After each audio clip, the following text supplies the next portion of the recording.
But the first depiction of a god crucified on a cross was the depiction of Orpheus from the 3rd century before Christ. But sad to say, for a very large part of the world's population today, the central religious symbol is a person impaled in agony on that instrument of torture. It's little wonder that such a system should foster the belief that suffering is inevitable or even desirable and good, and horror of horrors, that it could be in some warped way seen as pleasing to God, and thus allow us to become so indifferent to suffering among the masses of humanity. An empty cross symbolizes the descent of spirit into flesh and celebrates the evolution of that life back into its return. The crucifix, by contrast, only idealizes suffering and death, an attitude which ultimately has to be said is not of God.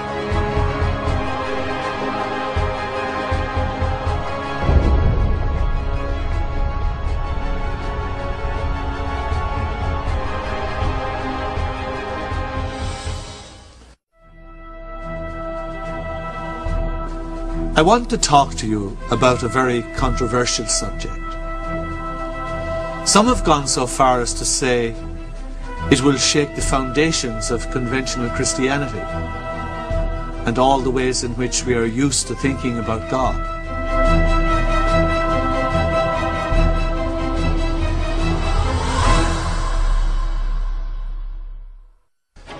One of the greatest military commanders of all time spoke of Jesus of Nazareth in these words: "Between him and every other person in the world, there is no possible term of comparison. Alexander the Great, Caesar, Charlemagne, and I myself have all founded empires. But on what did we rest the creations of our genius? Upon force. Jesus Christ founded his empire upon love, and at this hour, 18 centuries later, millions of people would still die for him." These are the words of Napoleon Bonaparte when he was in exile in St. Helena. A man who well understood the difference between power and force, and expressed it memorably in these words. Now, what was it that gave Jesus that power? So that it could be so correctly said of him by Dr. James Allen 80 years ago, that all the armies that ever marched, all the navies that ever sailed, all the parliaments that ever sat, all the kings that ever reigned, put together, have not affected the life of the human race as powerfully as this one man. But the relevance of Jesus does not end with the enormous influence he still undoubtedly holds 20 centuries after he was crucified. The really significant thing about him is that we know he had very definite plans for those who would learn and implement his teachings. And it's very intriguing for you and me that the person who had that kind of power said that all those who followed his teachings would be able to do all the works that he did and greater still.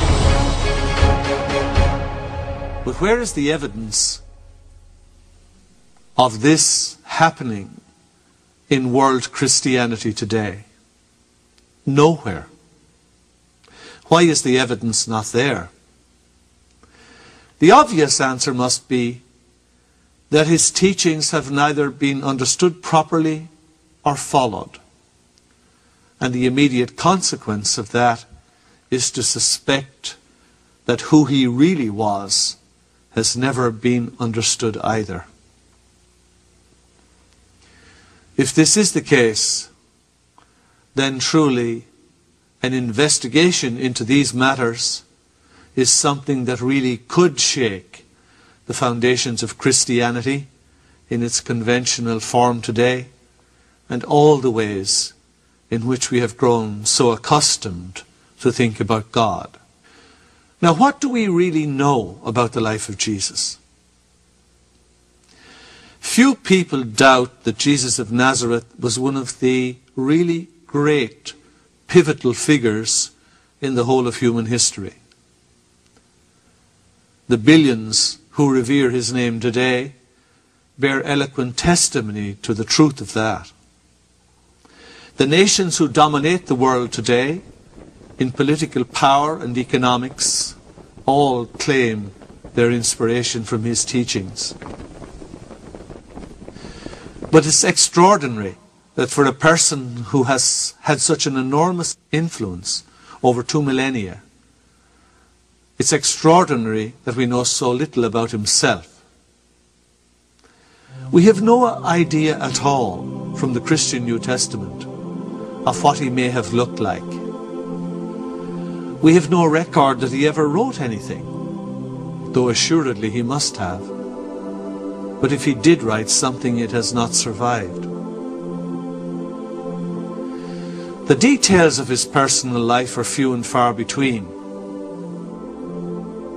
Most of what we know about him comes from the 4 so-called canonical Gospels of Matthew, Mark, Luke and John. But however undoubtedly important they may be as sources, it is very obvious that they were not interested in providing details of even a rudimentary biography of Jesus.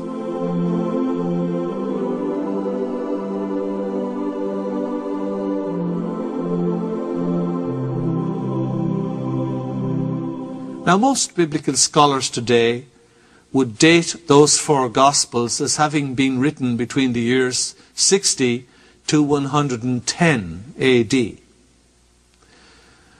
However, the earliest manuscripts we have of any of them in a complete sense is from the 4th century, even though a few fragments of them date back to the 2nd century.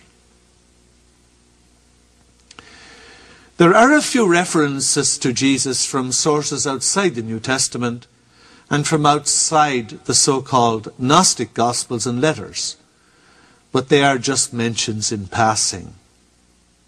Flavius Josephus, the famous Jewish historian who wrote the book called The Antiquities of the Jews, in the early 90s of our era, records the death of James, whom he refers to as the brother of Jesus. Another passage that refers to Jesus is considered by some to be an insertion by early Christians of a later time, or at least something that has been elaborated on by Christians of a later time, because it most certainly would not have come from Josephus himself, who was as far as could be imagined from being a Christian. Pliny the Younger wrote to the Emperor Trajan in the year 111, asking for directions on how to deal with Christians who he said sang, quote, hymns to Christ as a God. The historian Tacitus, writing about the year 116, describes the great fire of Rome in the days of Nero in the year 64. And of how Nero tried to pin the blame for the burning of the city on, quote, the persons commonly called Christians, unquote. He states that Christus, the founder of that name, was put to death by Pontius Pilate during the reign of Tiberius Caesar. The Roman historian Suetonius records the expulsion of the Jews from Rome after disturbances instigated by Chrestus. That's from his Life of Claudius. And some consider that that possibly might be a reference to Jesus, which I do not. Now that's all the evidence that there is. For a person who exercised such a magnificent influence on 2 millennia of history, it's very little information on which to go. Copies of 52 ancient Christian texts were discovered at Nag Hammadi in Lower Egypt in 1945.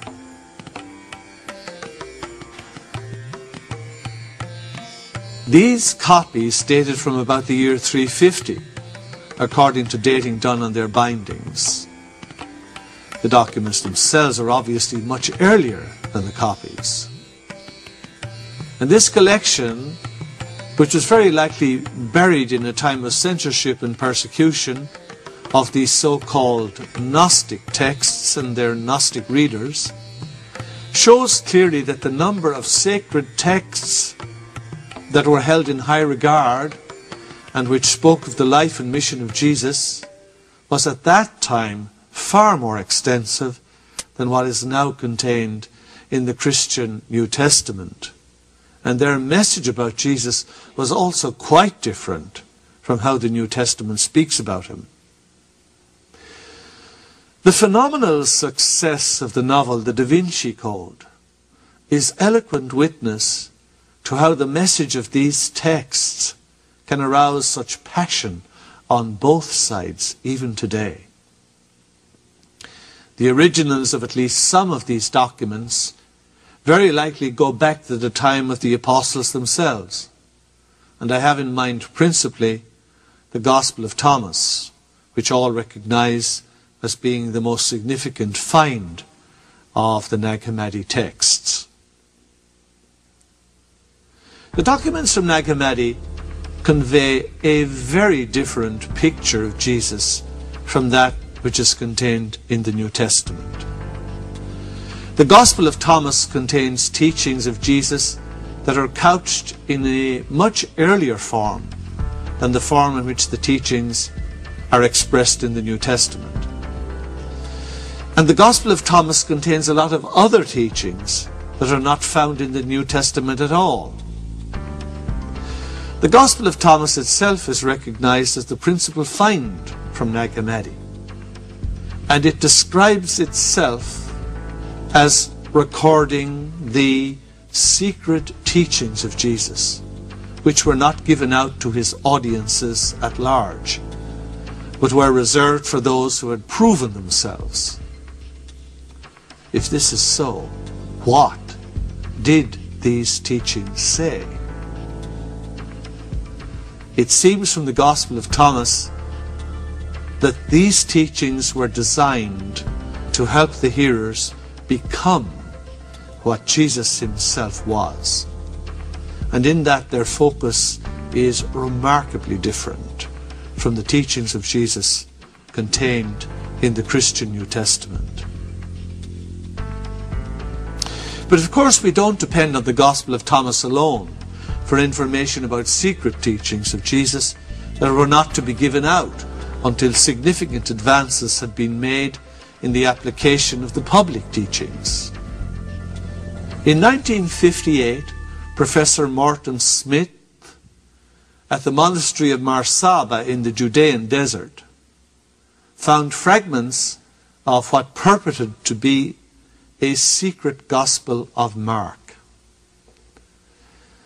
It was included inside a medieval book and allegedly was a letter from Clement of Alexandria, who died about the year 215 AD. It spoke vehemently of the necessity of keeping the secret teachings of Jesus hidden from the ordinary herd of believers. Now, much of the distortion about Jesus that has taken place in popular devotion today is not at all unrelated to how little we actually are told about him in the 4 Gospels of the New Testament.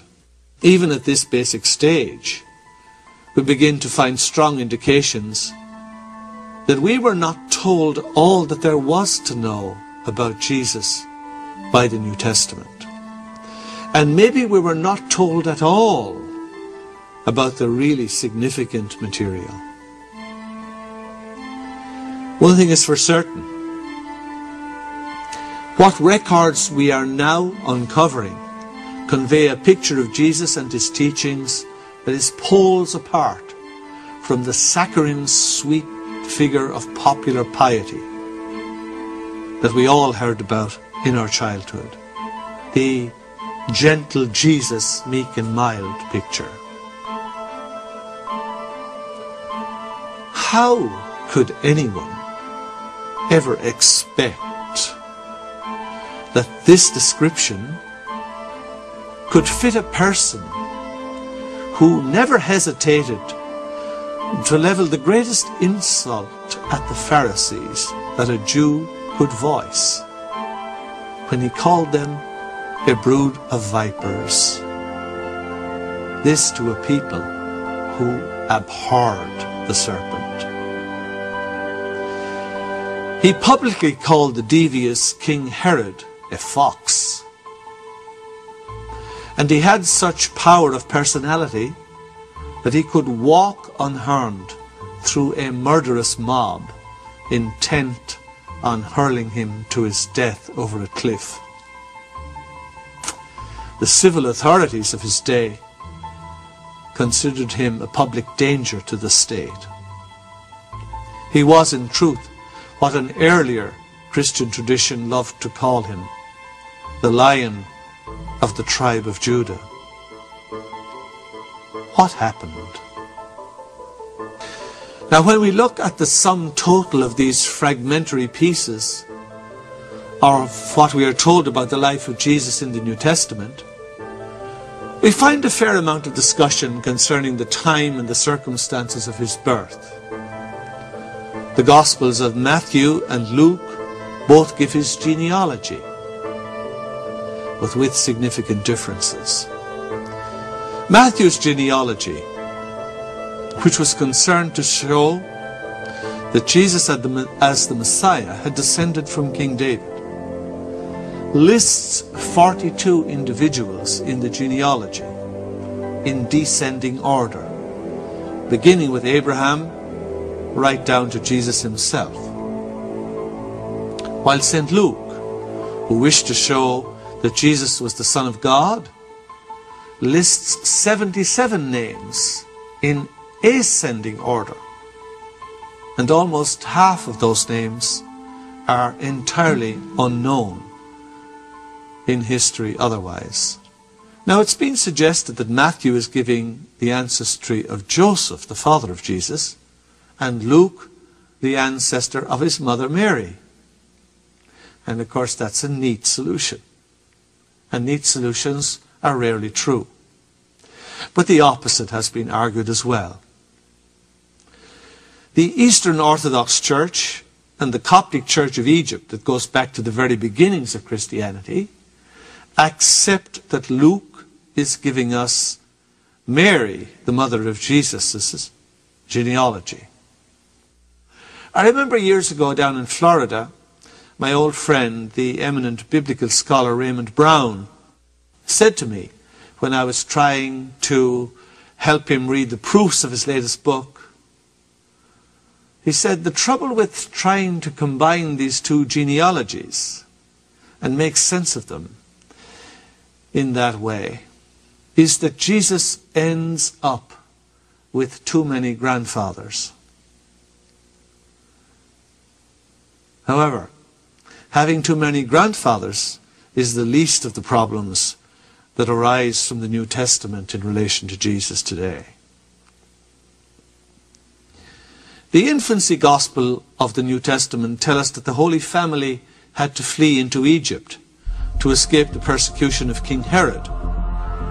King Herod the Great, Antipas, his son was also Antipas, who wanted to kill Jesus because he was a possible claimant to his throne. Now, Herod the Great, who rebuilt the Temple of Solomon, was a puppet king who had been placed by the Romans in the year 63 BC on a very, very shaky throne.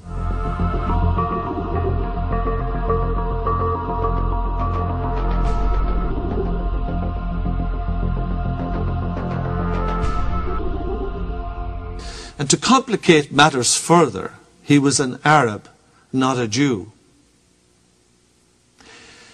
In an attempt to consolidate his power, Herod married Mariamna, the last princess in the direct line of the Hasmonean dynasty, which he had replaced.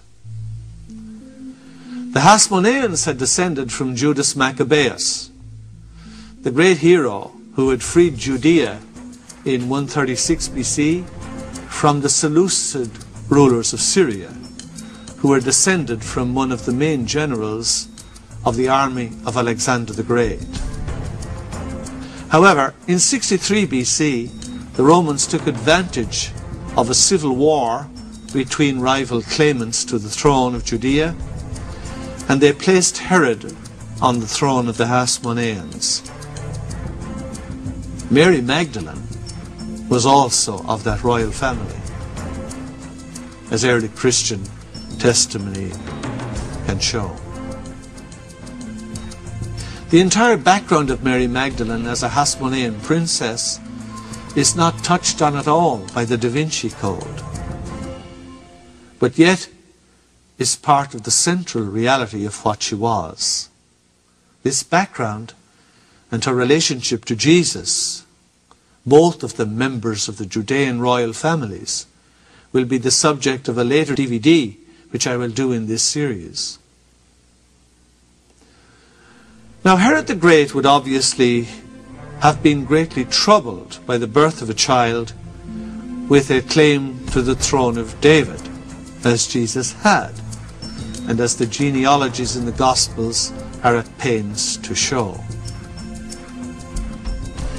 This is why the Holy Family had to flee into Egypt to escape his persecution.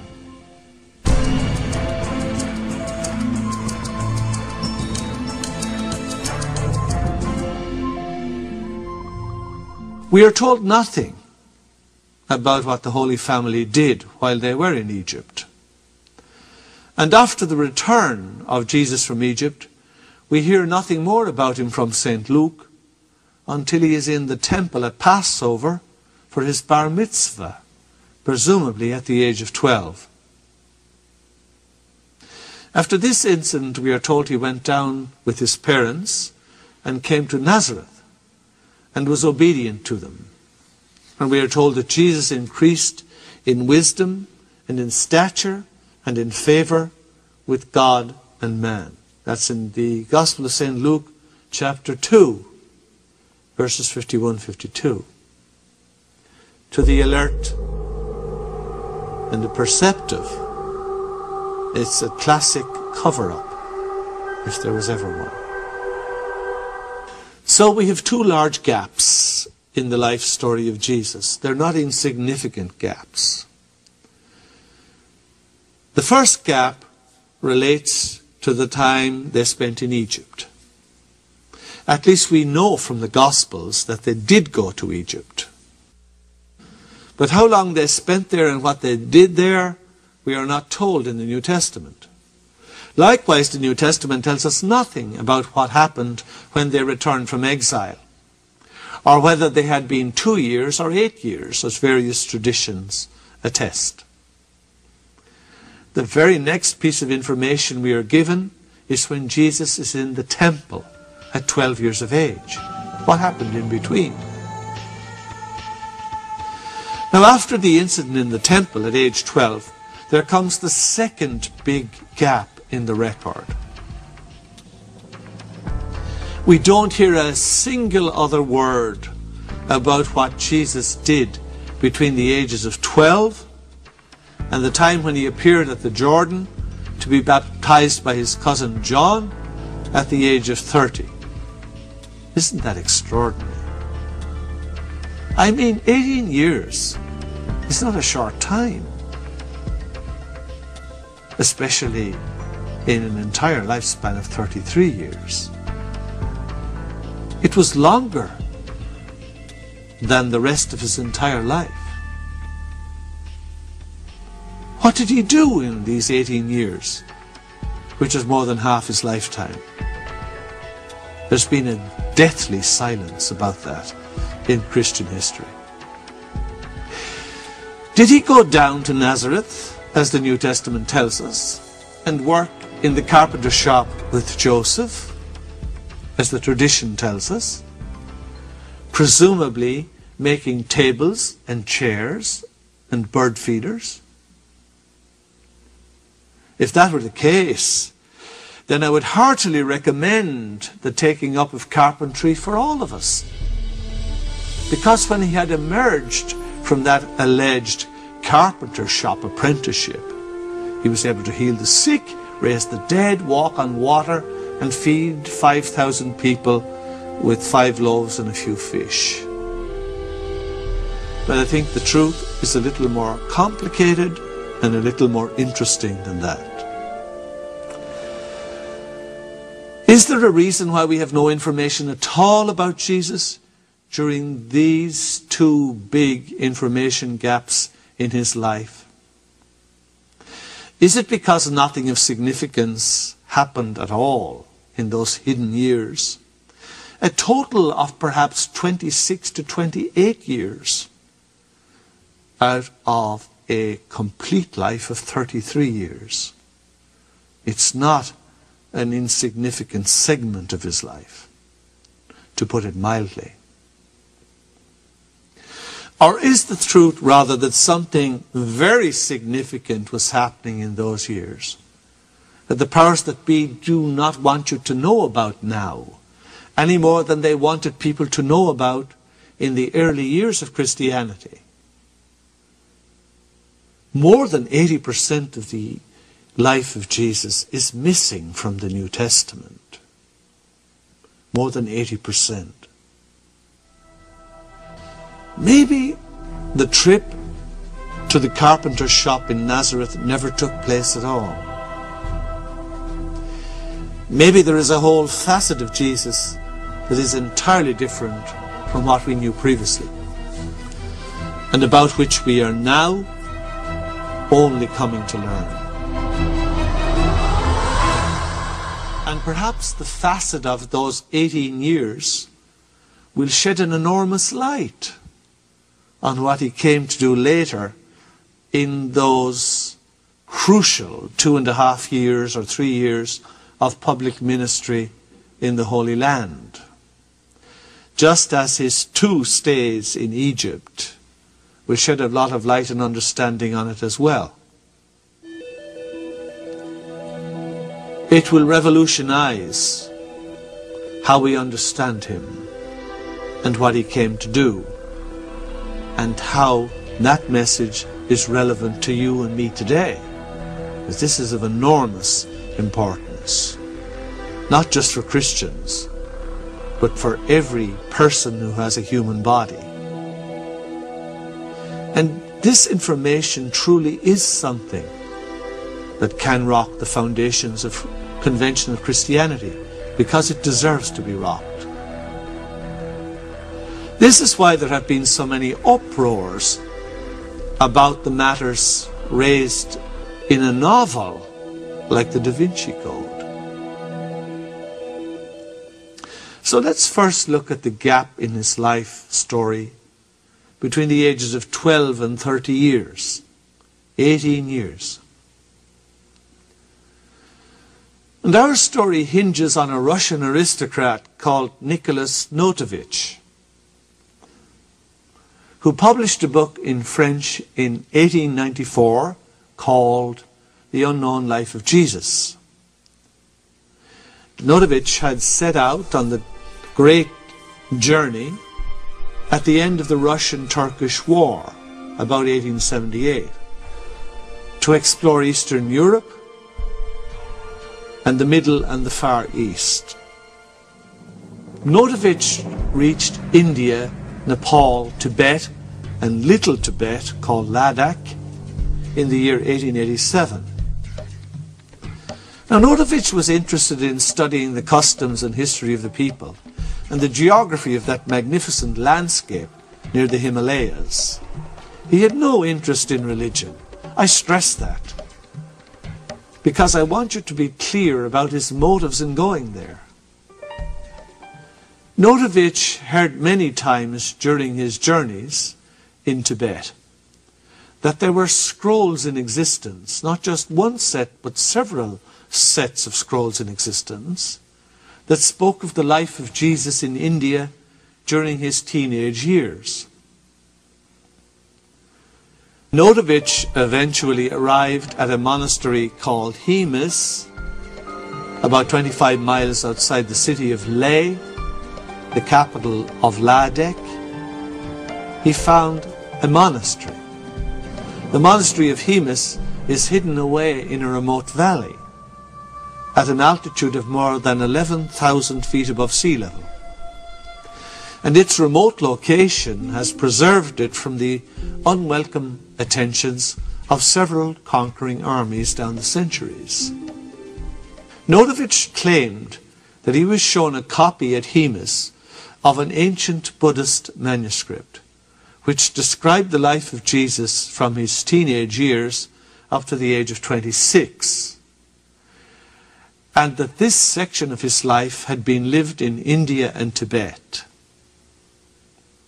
Notovich was told that there were scrolls there containing the account of what Jesus did during those years.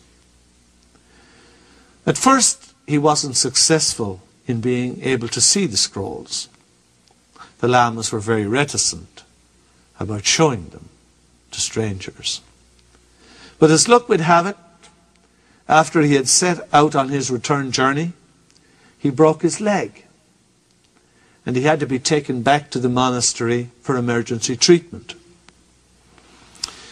But during his short convalescence there, he became friendly with some of the lamas, and having won their confidence, he was eventually shown the scrolls.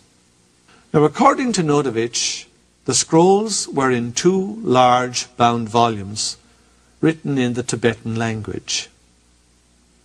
They were translations, not the original, which was in the ancient language of Pali, the language of the Buddha Gautama. He had the scrolls translated for him as one of the lamas read them aloud by Notovich's own Tibetan translator and interpreter. The interpreter rendered them into French. Now, the account of the life of Jesus which Notovich found was scattered throughout the volumes in no particular sequence. Notovich collected the relevant verses together and put them in chronological order, the order that he knew of the life of Jesus. When he came back to Europe, he tried to publish the account of what Jesus was said to have done in India and Tibet and in Kashmir in those years, under the title, The Life of Saint Issa, I-S-S-A, Best of the Sons of Men.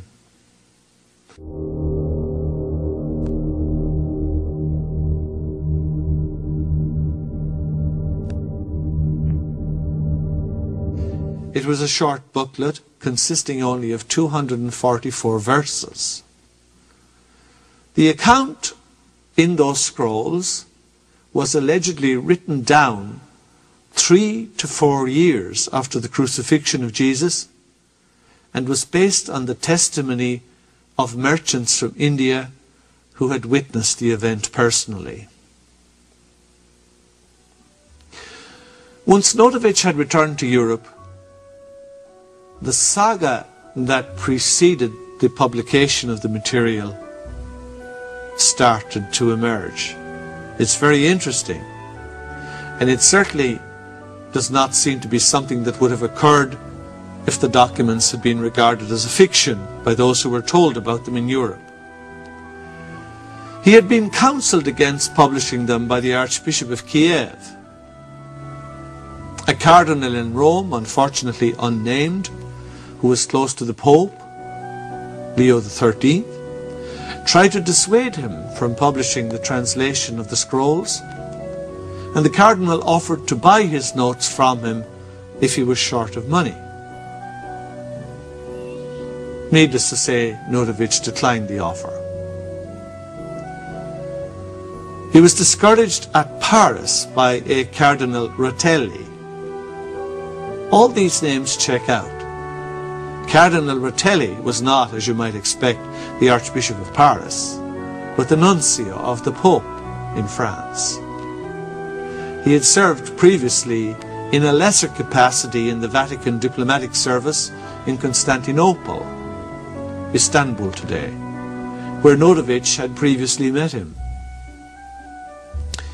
Cardinal Rotelli said that the Church had suffered enough from hostile criticism already, and asked what would this story do to Christianity if it became public knowledge. It's hardly the reaction of a man who believed the scrolls were fraudulent. In Paris, Notovich next met Monsieur Jules Simon. Simon introduced him to Monsieur Ernest Renan, the great French writer and author of one of the first really great scholarly lives of Jesus. Renan offered to present the writings to the French Academy, but Notovich felt that Renan would get all the credit for the scrolls, while he himself would only be recognized marginally as the one who had found them. So Notovich decided to publish them himself, which he did the year following, after Renan had died. Now, the publication, as you might expect, was a great success. Have you ever heard of these publications before? I certainly hadn't. That says something as well. 8 editions of the book appeared in France within the first year, and 3 English versions appeared in the United States straight away. But in religious terms, Notovich became one of the most hated men in Europe when the work became known, because so much that's contained in that short booklet challenges the bastions of die-hard orthodoxy in so many religions. The attacks began almost immediately. And of course there were allegations made that he had never been in India or in Tibet. Some claimed that Notovich had never visited Hemus Monastery, and they even denied that there was any such place, and therefore obviously no such scrolls. In October 1894, very soon after the publication, Professor Max Müller, Professor of Modern European Languages and Comparative Philology at Oxford University, who had translated the Bhagavad Gita and the Upanishads first into English, a noted Orientalist. He took up the cudgels against Notovich in an article published in the magazine 19th Century. Müller was convinced that Notovich's Life of Jesus was a fraud, and he didn't even feel certain that Notovich had ever been in Tibet, much less in the monastery of Hemus. Notovich responded fully to Müller's arguments in his preface to the English edition of the scrolls, which appeared in 1895, the following year. Müller had said, for instance, that this alleged book published by Notovich, if it really had existed, should have been listed in the 2 great catalogues in which all Tibetan literature is supposed to be entered, the Kanjur and the Tanjur. But Notovich replied that the verses he had published would not be found listed in any catalogue, precisely because they were to be found scattered in many different scrolls and places in the scrolls, interspersed with information on very many other topics, and without any formal title to identify them. Müller also claimed to have received a letter from a lady who had visited the Hemus Monastery shortly after the publication of Notovich's book. She said the lamas had told her they had never heard of Notovich, or indeed of any unknown life of Jesus written about in scrolls that were held there at Hemus. Notovich replied that Tibetans had grown wise as a result of unpleasant experiences with Westerners, And when conquering Europeans asked about any literary treasures of the monastery, they rightly suspected that it was because they wanted to take them away with them permanently, and they had suffered such losses in the past. Now, a little background might be interesting here. The renowned Portuguese explorer Vasco da Gama, who sailed around the Cape of Good Hope and established a trade route between Portugal and the East, he arrived on the east coast of India in the closing years of the 1400s, quote, with an unusual combination of equipment, gunboats and priests. The Pope of the day, who obviously felt it was his right, had divided the world between the Spanish and the Portuguese, and the East had been allotted to the Portuguese in that division. Now, for the Indians, it was the first outside contact with the teachings of Jesus since Thomas the Apostle had come there a millennium and a half before. Vasco da Gama found 20 trading ships in the harbour of Calicut when he arrived there. It was a city greater than his own native city of Lisbon in Europe. He plundered them and took 800 prisoners. He then ordered that their hands, ears and noses should be hacked off, and all of the amputated pieces were piled into a boat. The Brahmin, who had been sent out by the head of the city, the Zamorin, to negotiate with the Gama, was treated in the same fashion, and was then sent back with the mutilated pieces, together with a note from Vasco da Gama advising the Zamorin to make curry with the human pieces in the boat. When the Zamorin sent another Brahmin to plead for peace with the Gama, that emissary had his lips cut off and his ears. The ears of a dog were sewn onto him, and the Brahmin was sent back in that state. The Brahmin had brought with him 3 young boys, 2 of which were his own sons, and the other his nephew. The children were hanged from the yard arm of the ship, and the bodies sent back to the town. This was a sad reacquaintance with those who professed allegiance to the teachings of Jesus.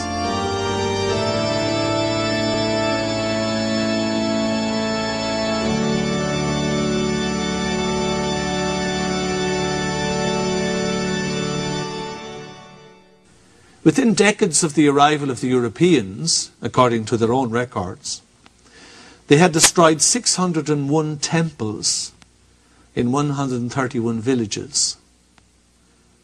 The Franciscan friars, who unfortunately claimed as their patron Francis of Assisi, destroyed 300 Hindu temples in Bardez, and the Jesuits destroyed 280 in Salsette. Francis Xavier, whom the Catholic Church reveres as the patron saint of the East, wrote back to headquarters, I quote, "As soon as I arrive in any heathen village, when all are baptized, I order all of their temples to the false gods to be destroyed, and all of their idols to be broken to pieces. I can give you no idea," he said, "of the joy I feel in seeing this done," unquote.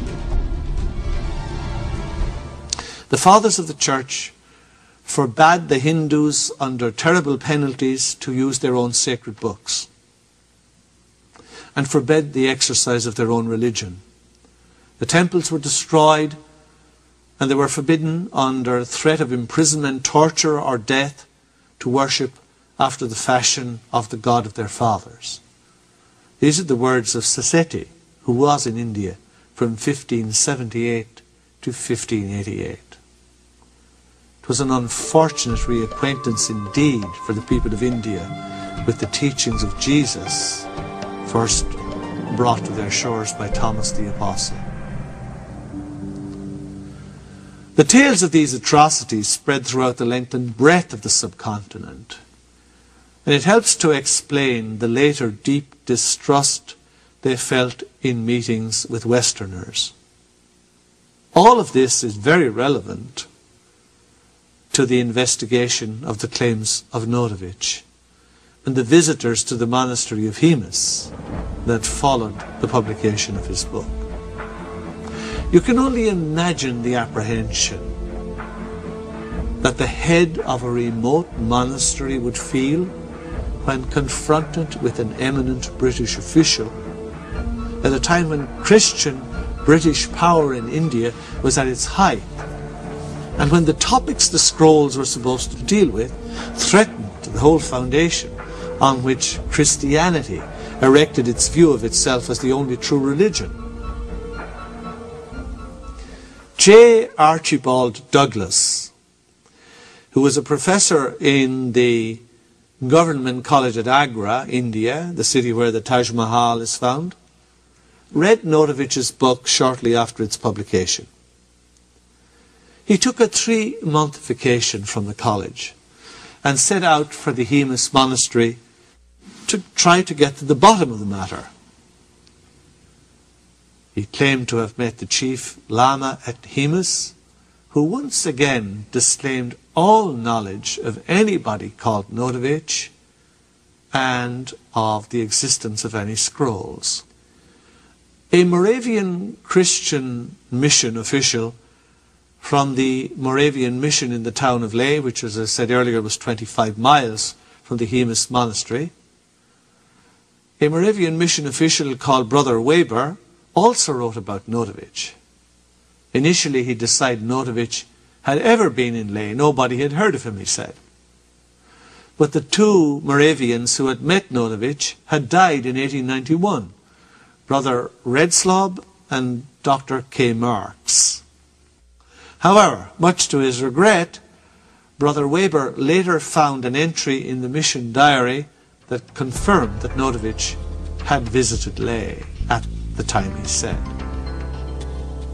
You can view the page of the mission diary that records Notovich's visit. The first picture I'm showing you shows the photograph of the handwritten entry, and the second picture, which has an area highlighted in yellow, is a translation of the section referring to Notovich as NN, Nicholas Notovich. Now, Notovich's book was republished in New York in 1926, and that inspired Professor Edgar J. Goodspeed of the University of Chicago to publish another attack on the book on behalf of Christianity. He said it was claimed the scrolls were said to have been written within a few years after the crucifixion of Jesus. But he said they seemed to depend on material about Jesus from the Gospels of Matthew and Luke, and from the Acts of the Apostles and the Epistle to the Romans, which were not written until decades after the crucifixion. Goodspeed quite correctly says that Notovich was in error in quoting Luke's Gospel, chapter 1, verse 80. Quote, "And the child grew and became strong in spirit, and he was in the wilderness until the day of his manifestation to Israel."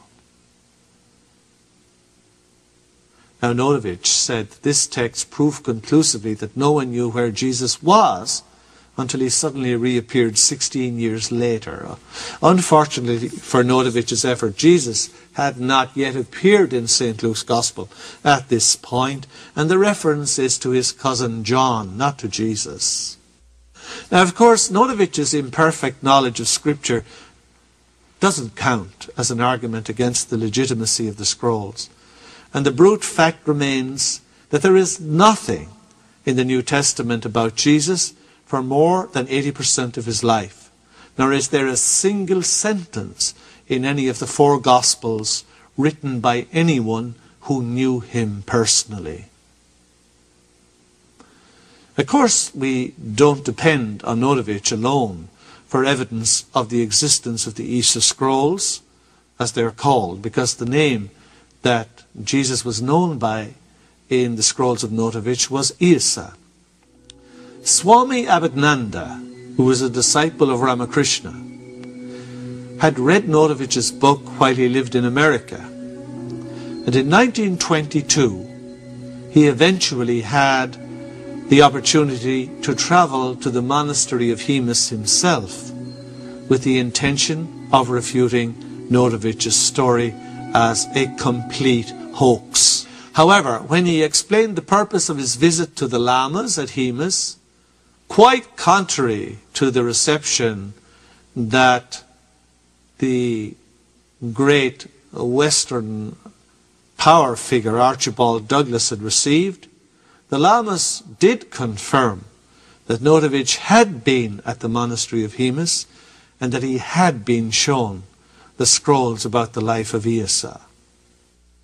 Abhinanda was shown a manuscript which he was told, as Notovich had, was a translation of an original document into Tibetan, the original being in Pali, and which was held in a monastery at Marburg near Lhasa.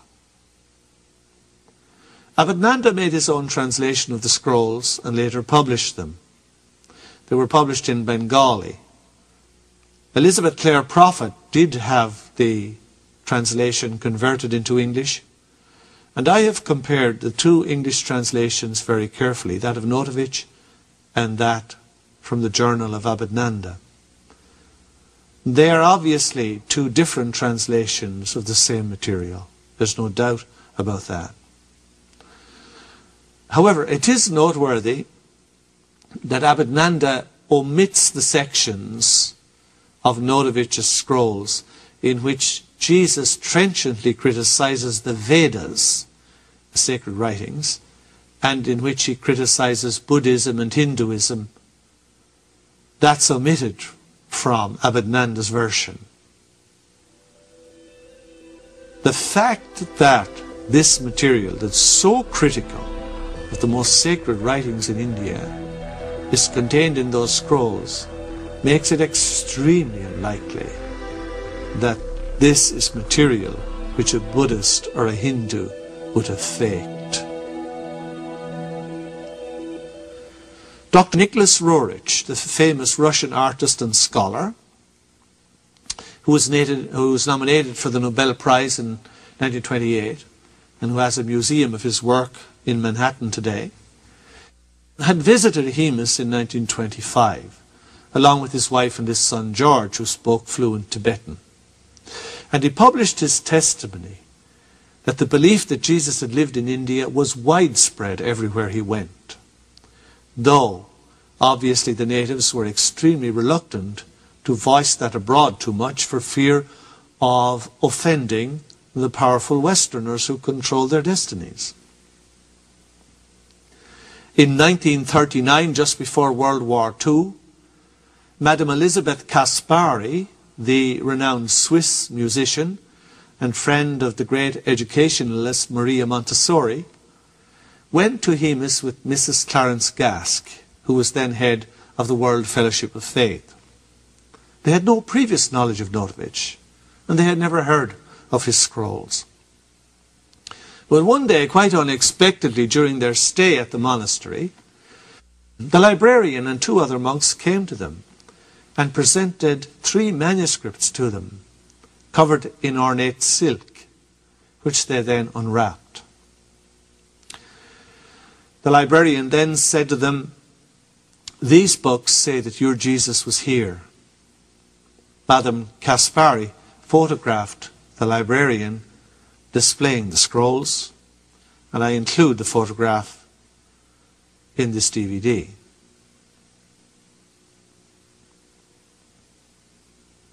The longest-serving member ever of the United States Supreme Court, Justice William O. Douglas, visited the Hemus Monastery in 1951 And he testified in his book, Beyond the High Himalayas, that the people there believed that Jesus had visited Hemus and that the legends described his stay in Tibet in some detail. Dr. Robert Rovich, professor of anthropology at California State University, went to Hemus in 1975 and was told by a friend who was an eminent local physician in Leh that there were documents at the monastery which stated that Jesus had been there. And in the late 1970s, Edward F. Novak was a guest at Hemus when a monk assured him that a scroll telling of Jesus' life in India was locked in their storeroom. Finally, Sri Dayamata, who was president of the Self-Realization Fellowship, went to India in 1959. She interviewed one of the chief spiritual leaders of India, Sri Bharati Krishna Tirtha. He stated to her that Jesus had indeed spent time in India, and he asserted that he himself had studied ancient records in the Puri Jagannath temple archives, which confirmed these facts. Puri is southwest of present-day Calcutta. So we're no longer dealing with Tibet and its uncertain destinies after the communist occupations, but a temple that is still there and functioning fully in present-day India. Now, why was there this enormous controversy over Nicholas Notovich's discovery, and why was there such a frenzy to try to disprove his claims? To understand the acrimony that his information produced, we need to go back and review some of the ideas that I discussed in the first DVD of this series. It was called The Hamburger Universe. And that will help us to understand the immense repercussions of this information of Notovich for the conventional Christian world. As you may recall from that first DVD in this series, I conjured up a humorous image about 10 years ago to describe the way in which the average person thinks about God and our relationship to him. Always, of course, a him. That image that I conjured up, I called the Hamburger Universe. It arises from our propensity to identify God as living up there in the heavens. So, when we pray to God, we instinctively look up. The people in Australia look in the opposite direction. We end up with this image that God's abode in heaven is above us. The earth is in the middle, and the underworld of hell, purgatory, and limbo is beneath.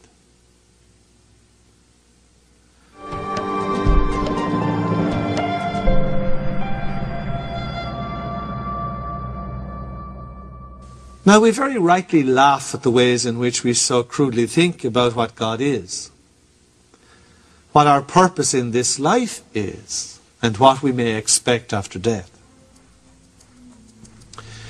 We even more rightly ought to laugh at the mawkish and sentimental ways in which we picture heaven as on the top floor of the Hamburger Universe. And we should most certainly laugh at the bizarre notion of a hell of eternal torments consisting of freezing wastes or lakes of burning fire, which we are rather inexplicably asked to accept was created by a God whose nature is infinite love. What do we unconsciously assume that God is like? Unconsciously is the word to be stressed. If elephants were to think about God, presumably they would think of God as an elephant. Ants would most likely think of God as an insect. So I suppose it ought to come as no great surprise to us that human beings follow suit and try to picture God as a person, as a human being. He of course, is suitably enlarged and purged of the obvious human limitations, but is still a human being. This is how we think about God, and this is not what God is. In fact, in some religious traditions today, God is pictured as quite a nasty person who needs to be constantly placated by obedience and worship. And as far as we can tell, he has been that way as far back as records go. Now, God most assuredly is not a human person, enlarged. Nor do we much improve matters by calling God she rather than he or it. For all of these categories, male, female and neutral, belong to those planes of existence that we inhabit, and which God, as we conceive of him, does not inhabit. These are hamburger universe ideas. Within the limits of our poverty-stricken thoughts, words and ideas, God is much more accurately seen as a verb rather than as a noun. Much more as an all-pervading, powerful, personal and conscious energy, rather than as some sort of fearsome overlord, modelled on the sultans and potentates of the ancient Near East, who sits in judgment on a throne above the clouds. Now, it's not the hamburger universe images that we find funny that do the damage, but rather the hamburger universe misconceptions about many other fundamental realities of which we are not even aware that we have. These unconscious presuppositions are the fatal ones which will wreck our hopes of spiritual evolution. And that's what I was concerned to demonstrate in the first DVD of this series.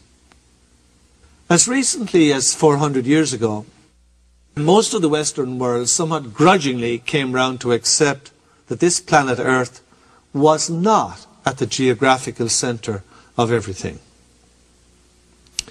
Since then, of course, we have suffered repeated aftershocks in the form of realizing that matters are much more serious than we thought. Far from being at the centre of everything, we realize that this solar system is not at the centre of anything in particular. In fact, we are in the very boondocks of the Milky Way galaxy, which is itself a rather remote rural galaxy on the fringes of the universe. We're not exactly living in prime real estate here. It certainly gives us no basis for the exalted conception of ourselves which we unquestionably assume. But despite all of these aftershocks we have suffered, our arrogance persists. We still cling to the idea that we are at the centre of everything in some other shape or form. And now, the way that Jesus is normally understood by conventional religion is at the very heart of this problem. Because we try to bolster up our uniqueness as a race by reflecting that even if we do live in the boondocks of the universe, we nevertheless must be mighty special and unique, because God sent his one and only Son down from the top floor of the hamburger universe to save us. What an extraordinary idea. Haven't we always needed to believe that we are the only race of intelligent beings that exists in the whole vastness of even the visible universe, such as we can see now through the Hubble telescope? Is it possible for us to even realize the depth of arrogance that's needed to think in that way? Here we are in the boondocks of the Milky Way, a remote rural galaxy.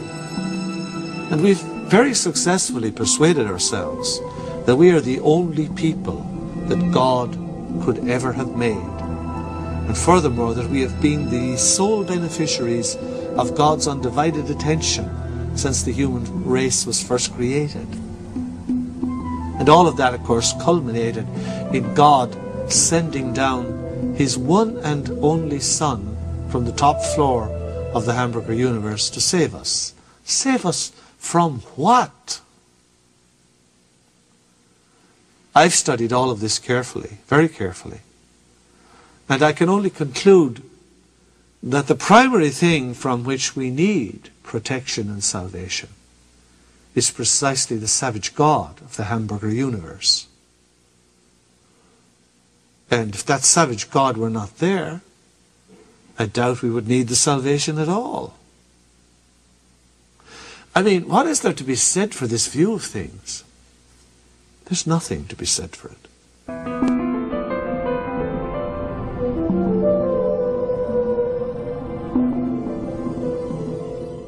So we have this incredible arrogance about needing to believe how central we are in God's design. And you have only to suggest to people, just merely to suggest to them, that there possibly might be some possibility of intelligent life elsewhere. You've only to suggest that to find out how much it pushes their buttons. And then, of course, immediately on comes the ridicule, the persecution, and the scorn. 400 years is not a long time in the course of human history. That is precisely how long it has been since Father Giordano Bruno was imprisoned and tortured for 7 years by the Inquisition at Rome. And then he was, quote, roasted alive by order of the Pope. What offence had this man committed to undergo such a gruesome death? Was he an axe murderer? Or someone who had perpetrated terrible crimes against humanity? No. This is the statement that brought him to his death. I quote, "Innumerable suns exist.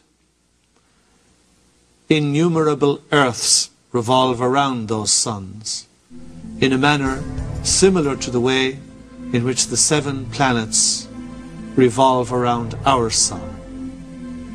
Living beings inhabit those worlds."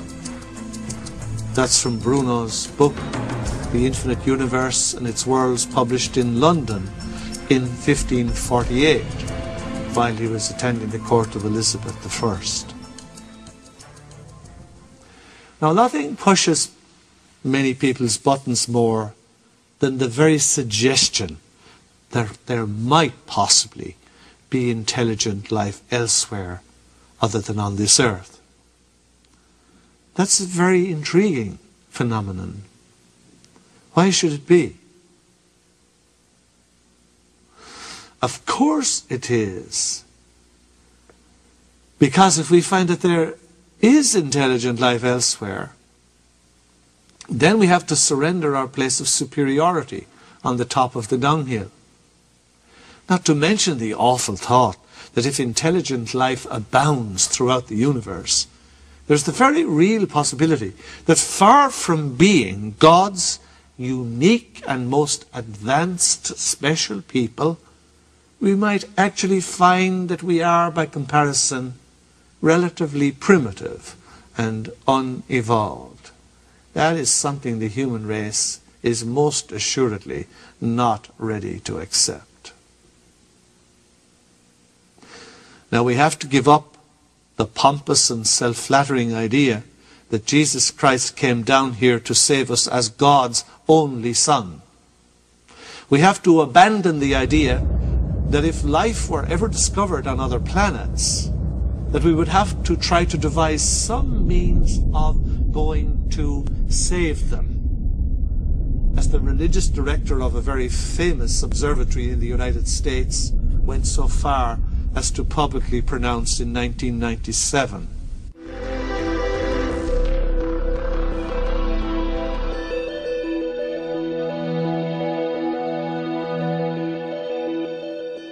No, 400 years is not a long time in human history. But that's only how long it's been since these unspeakable barbarities in the name of religion were perpetrated. And what's more, they were perpetrated precisely in those regions of the world that prided themselves on being at the forefront of civilization. But even though the burnings have stopped, unfortunately the same inquisitorial mind persists, which can see nothing odd or wrong with trying to ensure compliance with one's version of the truth by force. The truth, of course, is seen in the perspective of the hamburger universe. You know, the Emperor Constantine really set a very bad precedent after the Council of Nicaea in the year 325, when he yielded to the request of the victorious theological camp and banished those bishops into exile who would not think and vote correctly about the main item on their agenda, that is, who Jesus really was. And unfortunately, the former persecuted and fugitive church has never quite unlearned that lesson to this very day.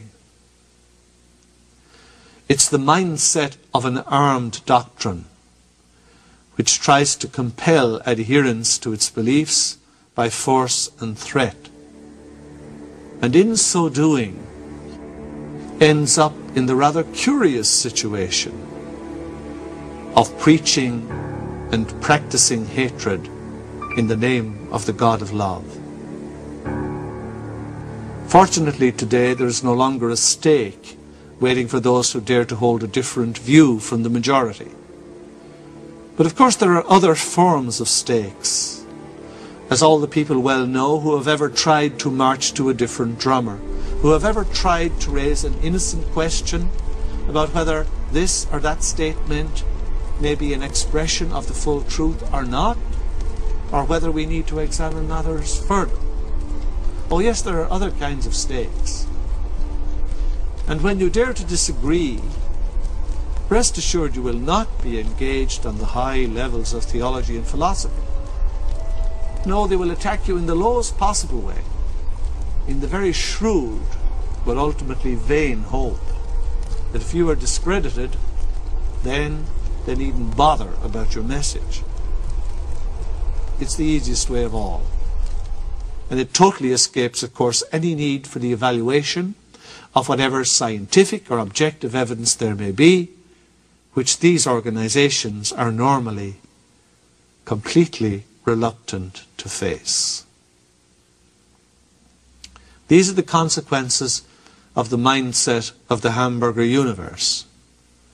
Religion has a deeply vested interest in that mindset. In fact, the hamburger universe mindset really is the mindset of religion.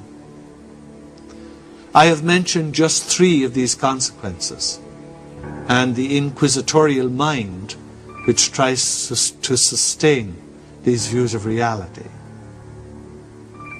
But the 4th casualty of the hamburger universe creates what is in many ways the most serious situation of all for us, and the one which has provoked most reaction, controversy, and persecution down the years. It has to do with Jesus. Jesus, even more than God, has been the victim of the hamburger universe mindset all down the centuries. The God of the hamburger universe is not the true God. It's somebody else's picture of God, and it has nothing to do with the real thing. Likewise, the Jesus that has been purveyed for us down all these centuries, since the time of his mission, is not the real Jesus. It's a Jesus that has been manipulated and honed to suit very many agendas. And this is the reason why the power to which Napoleon Bonaparte referred, which I quoted at the start, is so little in evidence in those who follow the idol of Jesus rather than the real thing. Of all the topics that arouses the ire of the inquisitorial mind, Jesus stands at the very top of the list. And so it is that religious organizations for millennia have fed very distorted images of Jesus to their congregations. They've been carefully honed, edited, manipulated to suit the needs of these religious organizations at particular times in history. And those who dare to say, this is not the way it was, or there is more to the story than this, why, the whole course of human history has been littered with their corpses, with their imprisonments, with their banishments, their ostracisms, and their branding as heretics all down the ages. It's indeed a brave and rare person who decides to proclaim something about Jesus that is not politically in accordance with the status quo of the time. For wrong thinking about Jesus has always been regarded as the ultimate form of heresy. Against that background, in this presentation, I want to look at two major issues about Jesus that are of extreme relevance to us today. The first issue concerns the dominant way in which the Christian religions understand Jesus and what he accomplished in his life on earth. And the second issue has to do with the vexed question of what happened in all those missing years of the life of Jesus, since in the New Testament we are told nothing about more than 80% of his life. So what's the most popular picture of Jesus that we are presented with by the Christian religions today? Now, sermons delivered in church or popular hymns are not bad places to look first in an investigation like this. Most people think sermons are far too long, and usually they are. But however long they may be, they're usually far too short to do justice to the reality about which they speak. For instance, most devout Christian belief in Jesus today is in fact quite heretical. Because the average Christian thinks of Jesus as a divine person who was somehow pretending to be a human being, but was not really. It's called the heresy of Docetism, one of the really major threats to the faith of the early Christian church. So Jesus in popular instruction is usually encapsulated in stock phrases. And one of the most obvious ways in which the person and message of Jesus has been manipulated by the churches is in how he has been converted into a suffering Saviour or Redeemer, which gripped a hold of the Christian imagination right from the first moment it was imposed on the reality of the Christ. He's God's only Son who came down for me to this earth, parachuted as some sort of paratrooper directly by God onto this earth. Why? To suffer and to die for my sins in reparation. Why? Who thought of this? What had it to do with what Jesus really was about? Why did people think of Jesus in this way? Presumably because he could endure more intense suffering as a divine person than an ordinary human being could. Presumably God had been so offended that only the suffering of a divine person could make up to him for the insults his creatures had offered. So Jesus died for my sins on the cross, we're told. My soul is bathed in the blood of the Lamb, shed for my offences. I am redeemed through his passion. I'm inclined to think that the person who would be most surprised to hear all of this would be Jesus himself. Now this is the way Mel Gibson's movie, The Passion of the Christ, depicts him. While that movie is generally accurate to the known sources in describing what Jesus endured, unfortunately it misses the entire point of what Jesus was really about. This picturing of the suffering Christ, the Christ with the crown of thorns, the blood pouring down his face, the stumbling Christ on the way to Calvary, and then with nails driven through his wrists and his feet, and the spear through his side. This tortured Jesus is all that he is for most people in today's Christian world. I was shocked. I'm not easily shocked, but I was shocked once 5 years ago in South Africa when I went there to speak at a parliament for the conference of world religions. And I discovered, to my horror, that within the Christian fold today, there are more than 20,000 different churches, denominations, and congregations that claim to follow the message of Jesus. Several of them claiming to be the only true interpretation of that message. And the suffering Saviour, unfortunately, is almost always at the heart of their message. But has anyone ever asked, where does all this come from? Where did this image of the suffering Jesus come from? And why has it come to utterly dominate the center stage today? How much has it to do with the real Jesus who lived and walked on this earth 2,000 years ago?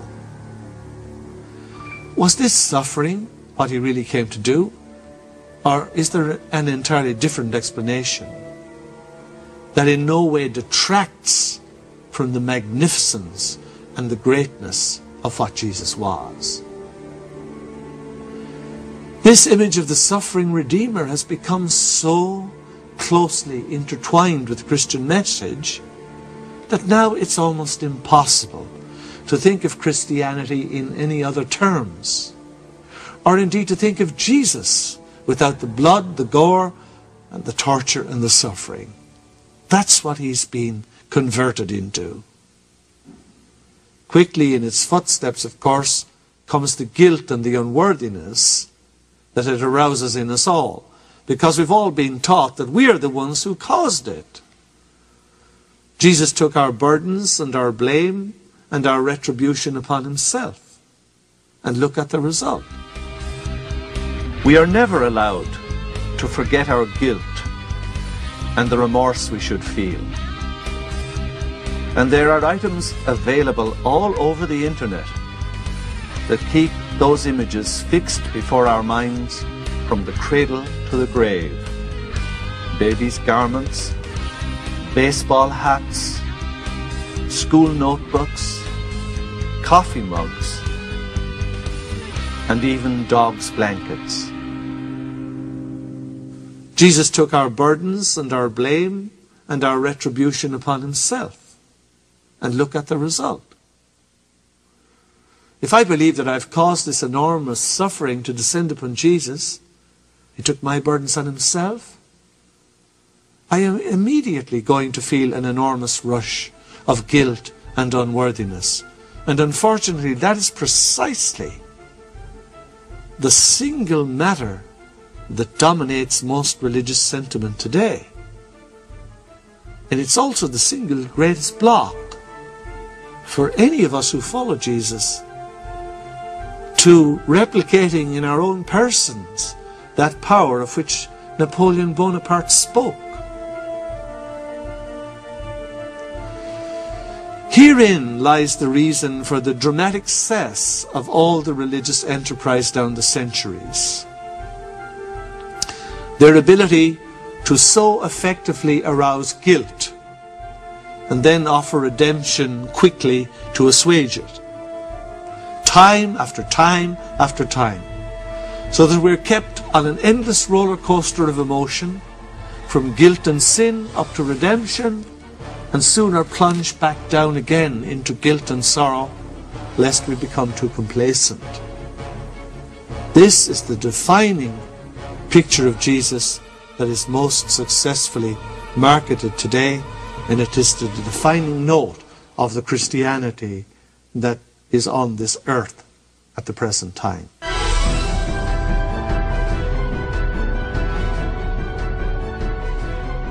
Now, has anyone ever asked, where did all this come from? How did it happen? How has religion become so inextricably linked up with guilt and suffering that it's almost impossible to think of Christianity nowadays in any other way? It's not too hard to see how this happened. But it happened so long ago that it's now taken for granted as part of the original revelation, and therefore unquestionable. Now let's take a quick look back at the history of Judaism and Christianity to see how this suffering, goring, bloody Jesus arose along with the guilt that's aroused in you and me by contemplating it. It goes right back to the very beginnings of the Judeo-Christian scriptures, back to the Garden of Eden, when the first parents, Adam and Eve, were placed in a blissful state by God. In the book of Genesis, our first parents, the man and the woman, Adam and Eve, are pictured as being in a state of absolute bliss. Apparently they are immortal. They have no pain, sickness or disease, and everything is just as it ought to be. However, there was one caveat. They were given a commandment by God not to eat the fruit of a particular tree, the tree of knowledge of good and evil. Now you would have imagined that instead of prohibiting the investigation of the knowledge of good and evil, that God would have actually wished for his creatures to advance in wisdom, knowledge and understanding. And here we begin for the first time to find some hint about what kind of God actually lies behind the tradition of Genesis. Of course, forbidden fruit is an almost inescapable temptation. And the inevitable happened. Adam and Eve did eat the fruit. The serpent is supposed to have tempted Eve, and Eve tempted Adam. But who made the serpent is, of course, the real question here. According to the account in the book of Genesis, our first parents were cast out of the state of bliss after they had sinned. They were now prone to sickness, to aging, to disease. They were given a very short lifespan, simply because they had sought for the knowledge of what was good and what was evil. Was this being, who was so jealous of this, afraid for his own position, or what? What kind of God would punish his own creatures for trying to evolve and develop in accordance with the faculties with which they had been endowed by he himself? This is indeed a strange picture of God, but that's a subject for another day. Now let's concentrate on one specific issue in this whole picture. The Jews felt that they had to make up to God for this primordial sin in the Garden of Eden. And in their religious rituals, they devised a festival each year called the Day of Atonement. The Day of Atonement was when they recalled that primordial sin we're told about in Genesis. They confessed their unworthiness before God and they acknowledged their sin. Well, what is sin? If we look forward to the New Testament, sin is conveyed in the Greek word hamartia, which means missing the mark, a term borrowed from archery. But sin is not a term that conveys horrible guilt and banishment. It's simply that you have missed the target. You must correct your aim to approach closer to the mark the next time you try. This is what sin really meant at the heart of the Old Testament tradition and at the very center of the New Testament. But of course, it became immensely corrupted when sin became misinterpreted as offering an insult to God, who must surely be very insecure to have been insulted by something his own creatures had done. In fact, the image of God that we find in what Christians call the Old Testament is very, very interesting. Now, this is evidence you don't have to go to a dusty cave in Egypt to find, or some archaeological site elsewhere. It's in every bedside locker in every hotel and motel room in the country. And the God that glowers out at us from the pages of the Old Testament is fickle, capricious, vindictive, insecure, psychotic, and neurotic. The evidence is there. Open the pages. Read it for yourself. Nobody can deny those qualities that I've expressed. They're there. So this is the type of God that the Jewish people attempted to placate in their annual festival of Yom Kippur. And since they believed that every human person was corrupted by the taint of the sin of our first parents, no human being could hope to make up to God for the terrible offences of Adam and Eve and all that had happened since then. So they decided that they should select instead 2 perfect animals to stand in for them, because these animals were not tainted by the sins of the human race. The animals they selected for Yom Kippur were first of all a goat, perfect without spot or blemish, and the other animal was a perfect lamb. Now, in the ceremonials of Yom Kippur at the temple, the people confessed their unworthiness before God and their absolute sinfulness. They apologized for the offenses and the insults they had offered to God. And then the goat was laden up with symbolic baggage to represent the sins of the people. The goat was driven out into the wilderness of Judea, symbolizing the taking away of the people's sin. The second ritual in the festival of Yom Kippur was the sacrifice of the spotless lamb on the altar in the temple. It was to appease the vengeful anger of God against humanity. Now, what kind of God, we must ask, requires a sacrifice of life and has to be appeased from taking human life by the offering of an innocent animal? The goat and lamb are the 2 symbols of Yom Kippur. Remember, we're trying to understand how Jesus and Christianity became so identified with guilt and suffering. Now you have the opportunity to understand why. Place yourself in the position of Christ's apostles. They spent 3 years with him. They saw him walk on water. They saw him multiply the loaves and fishes above the lake of Galilee and feed 5,000 people. They saw him heal the sick at a touch. They saw him raise the dead. They heard him preach a message of liberation and freedom that totally moved past the antiquated and time-conditioned versions of the God they had known. Now, what were they going to make of this man? How could they speak of him? How could they tell his story and do justice to what he was? Where were the images?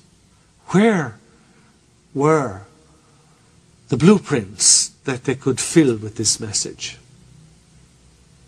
And then the brilliant idea came.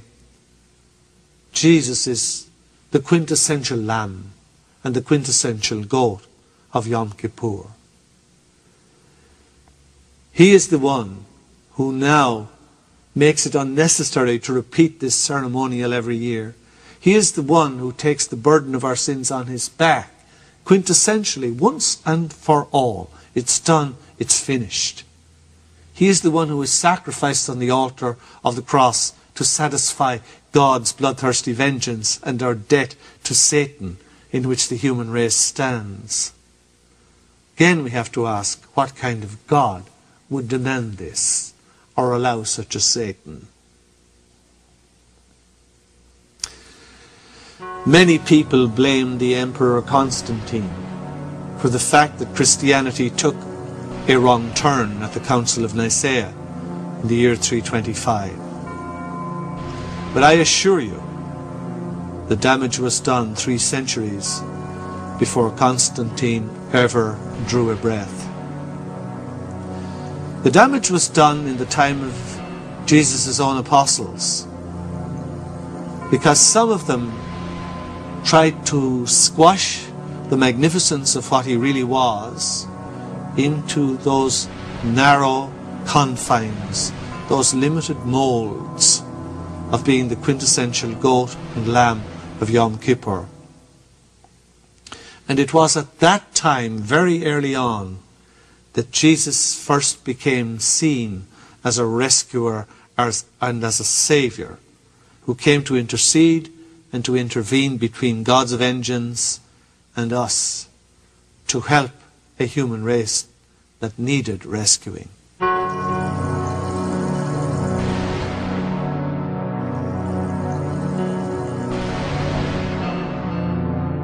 And of course the matter escalated as the years went by, so nowadays it's hard to think of Jesus, or indeed to think of Christianity as a whole, without thinking of the suffering Saviour, and without thinking of our guilt as a race which has constantly to be assuaged in the eyes of God. That is the heart of most present-day religion. It's what drives the engines of religion. But most assuredly, it is certainly not what the true Jesus was and is. And that's why I say that the greatest casualty of all the casualties that the hamburger universe mentality inflicts on us today is the way in which we understand Jesus the Christ. He was one of the most magnificent beings that ever walked this earth. But what's even more significant is that he carried a sublime message for our own evolution. And this has got lost in the distortions to which he and his message have never failed to be subjected to down the centuries. Everyone sees Jesus through their own eyes. Everyone interprets Jesus in the light of their own problems.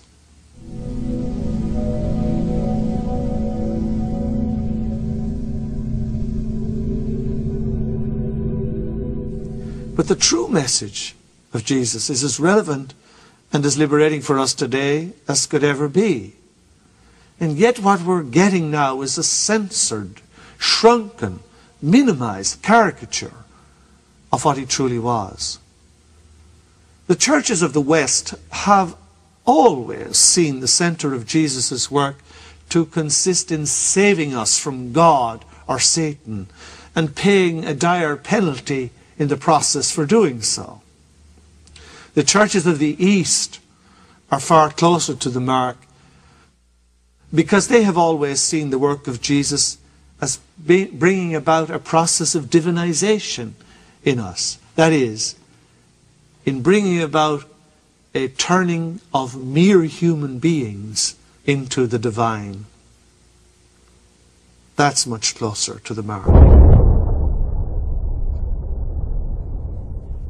I have gone into this long discourse to try to provide some sense of what Nicholas Nodovich and his scrolls and the people who believed in him were subjected to. Such ridicule, such attempted suppression. I mean, how many people today have actually heard about the existence of these scrolls, which came to light only just 100 years ago and were widespread in all of the French and English-speaking worlds. How have they totally disappeared from the scene, so that only a few odd individuals have heard about them today? Where is the deep deception coming from? The most interesting question of all about Jesus, of course, once your eyes start to be opened, is to ask, how did he become the Christ? Because he was not parachuted, fully formed and ready-made as the divine being into this world by God, as most of the churches have constantly proclaimed. The answers to how Jesus became the Christ will be very revealing and obviously absolutely central to us on our own spiritual journey. So with that question in mind, let's return to the information provided in Notovich's scrolls and other sources that expose a much greater knowledge than is provided in the bare essentials of the New Testament.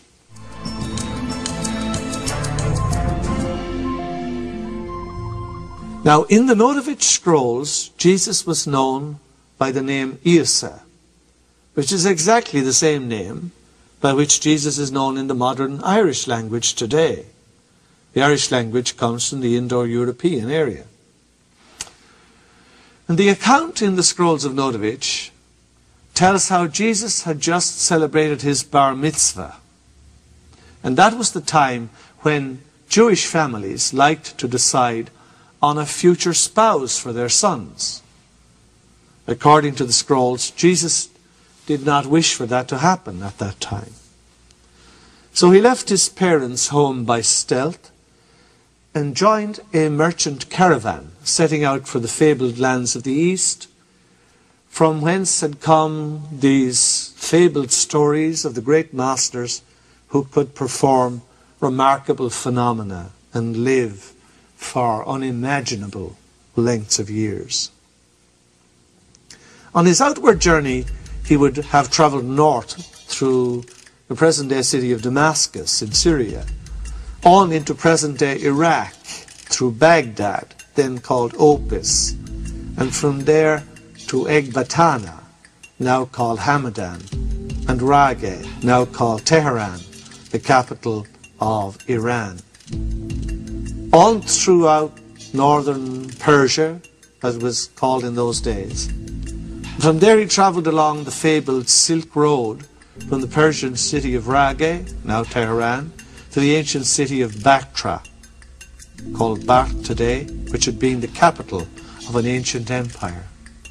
From Bactra he went south to Kabul in Afghanistan. In these days, unfortunately, very well known to everyone, courtesy of CNN. And from there, through the Khyber Pass, south to Taxila, the city of stone, capital of the Punjab, where Thomas the Apostle, 20 years later, had his sojourn with King Gundafres in the year 47, a time when Apollonius of Tyana was also there at his court. Jesus travelled into the Rawalpindi area and headed for India. He crossed the land of the 5 rivers, the Punjab, until he reached the land of the Sindh, in present-day southeast Pakistan, at the mouth of the Indus River, where he settled among the people known as the Aryans. He was warmly welcomed, and after spending a time there, he became quite famous among all the local inhabitants. And despite their pleas to remain with them, he hadn't found what he wished to discover. So he moved on, right across the entire country of India, to the city of Juggernaut, now called Puri, in the province of Orissa, where he was warmly welcomed by the Brahmin white priests.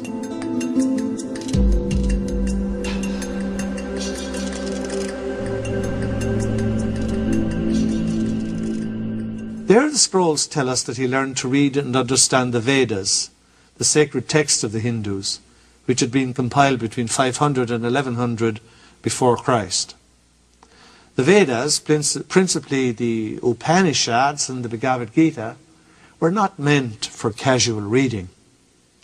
In the beginning they were composed of 1,000 hymns which served the priestly families, followed by the Veda of chants with musical notation, probably the world's oldest music for the performance of sacred songs. And this was followed by prose works added to explain the ceremonies. Over the centuries, of course, the Vedic rites had become so complicated that only trained specialists could understand them. One can only imagine how far this was from what Jesus had left home and endured such a major journey in order to find. Now, in those days, of course, India was rigidly divided by the caste system. At the top you had the Brahmins, or the priests. The Brahmins taught Jesus the theory of healing by prayer and how to drive out spirits to restore people to sanity. He was greatly loved by all who met him, according to the scrolls of Notovich, and he spent 6 years in all at those sacred cities of Jagannath and Rajagriha, about 400 miles northwest of present-day Calcutta, and at the sacred city of Benares, now known as Varanasi. India at that time, as I said, was very rigidly divided by the caste system. At the top you had the priests, the Brahmins, below them you had the warriors, below them the merchants, and below them at the very bottom the Shudras, the workers, who were destined to serve all their lives as slaves to the upper three classes. This lowest class was not allowed to hear the Vedas or to contemplate them. The merchant classes were only allowed to hear them on feast days. But Jesus broke these rules by teaching the Hindu scriptures to the very lowest classes at all times and places. And he strongly spoke out against the Brahmins and the warriors for depriving the lower classes of their rights as human beings. God the Father, he said, makes no difference between his children. All are equally dear to him. Isn't it exactly the same point made to all comers by Ramtha at New Year's Eve on Broadway in New York, while he said, "The power is within you"?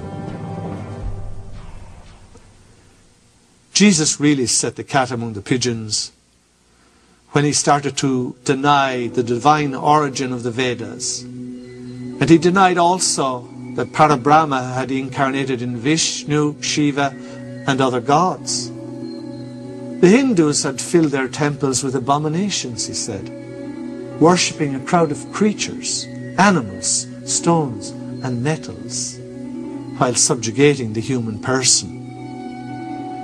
He said it was an abomination to humiliate those who worked by the sweat of their brows in order to enable, quote, an idler to sit at his sumptuous board. The warriors and the priests, he said, will become the workers, and the workers will become dwellers with the eternal. So greatly encouraged by this, the lower classes, the merchants and the workers, asked Jesus how they should pray. And he said, "Do not worship the idols because they cannot hear you. Do not listen to the Vedas because their truth is counterfeit. Do not humiliate your neighbor. Help the poor, support the weak, and do not covet or do ill." A message he was later to resoundingly pronounce in the Holy Land some years later.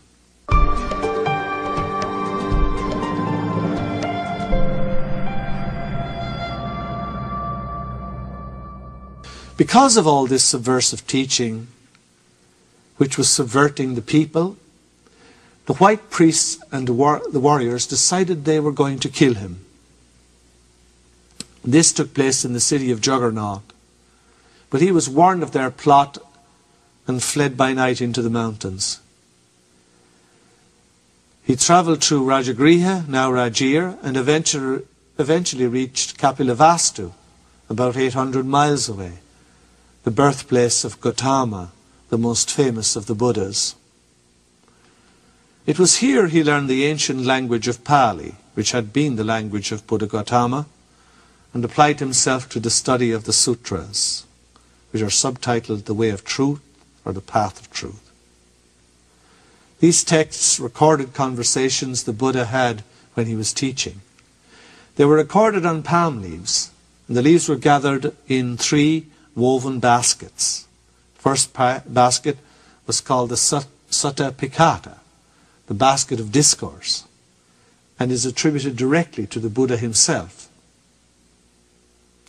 After this, Jesus then went north, after his stay at Kapilavastu, and he passed on the western side of Mount Everest and journeyed on into Nepal and Tibet, and stopped at its capital, Lhasa, where the palace of the Dalai Lama was built in the 17th century. He spent another 6 years with the masters in those mountainous regions.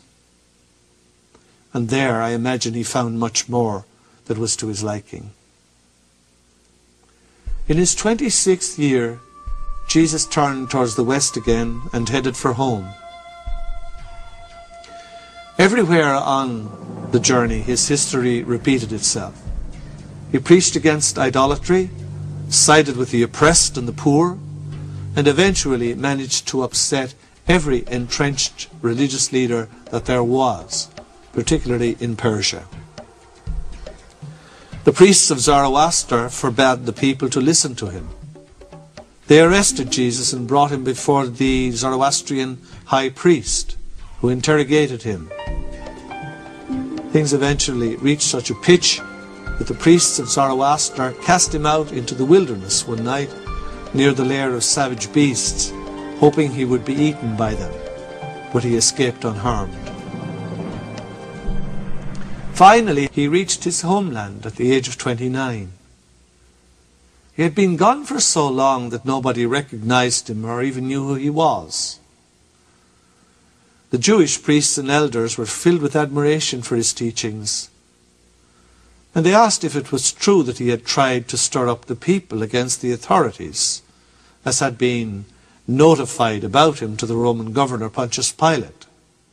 He said, "I was painfully grieved when I saw how my brothers and sisters had forgotten the true God.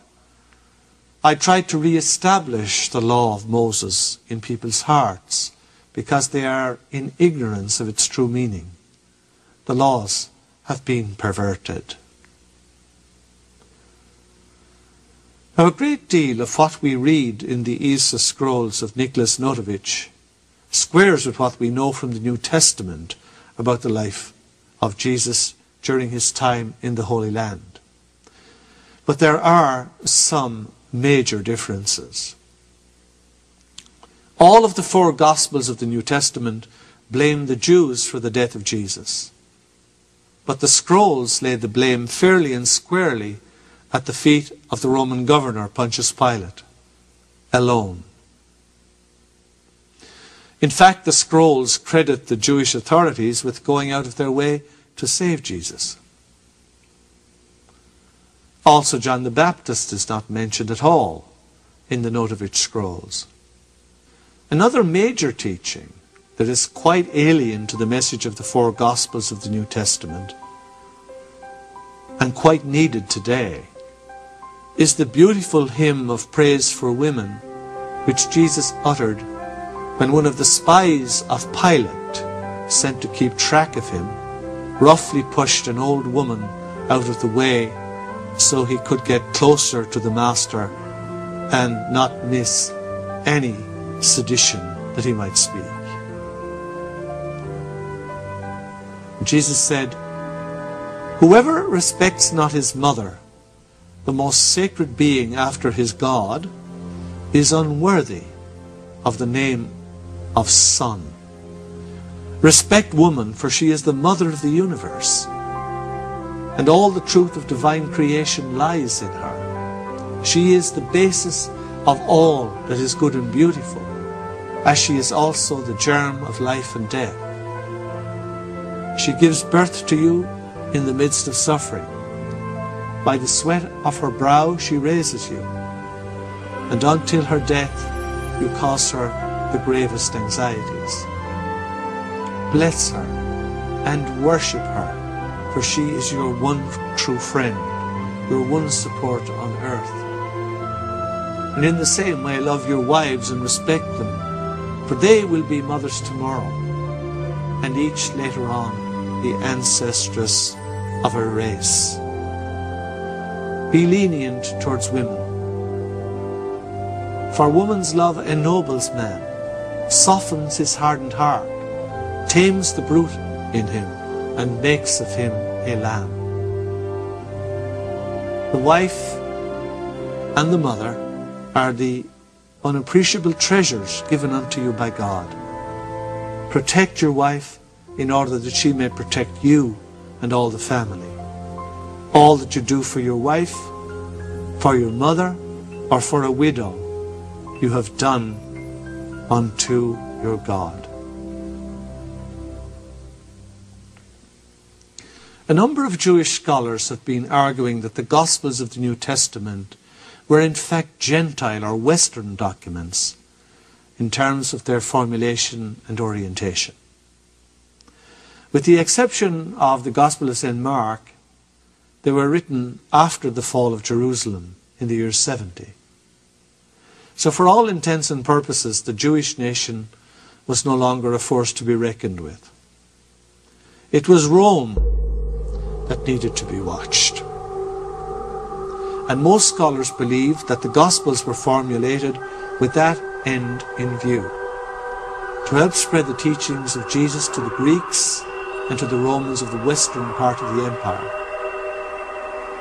It has been suggested that the Gospels subtly shifted the blame for the death of Jesus away from the Romans and laid it on the Jews so as not to upset the powers that were, or the new people to whom they were now preaching.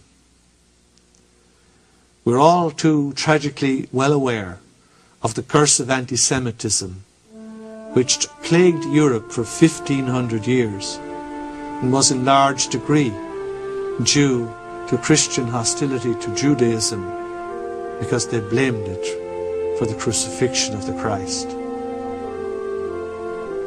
All that had come about because of where the blame had been placed for the death of Jesus. How much suffering, how much injustice would have been saved over the centuries if the teachings contained in these Esta scrolls had held sway instead of the familiar Christian tradition of the New Testament. If these scrolls of the life of Jesus in India had never existed, we would still have to ask penetrating questions about a possible acquaintance with Buddhist teaching because of the character of the teachings of Jesus himself. Nobody can deny that the God of the Old Testament is harsh and vindictive, but the God preached by Jesus is of an entirely different kind to the God of the Jewish tradition in which Jesus himself stood. So, has it ever occurred to you to ask, where did this new message that he preached come from?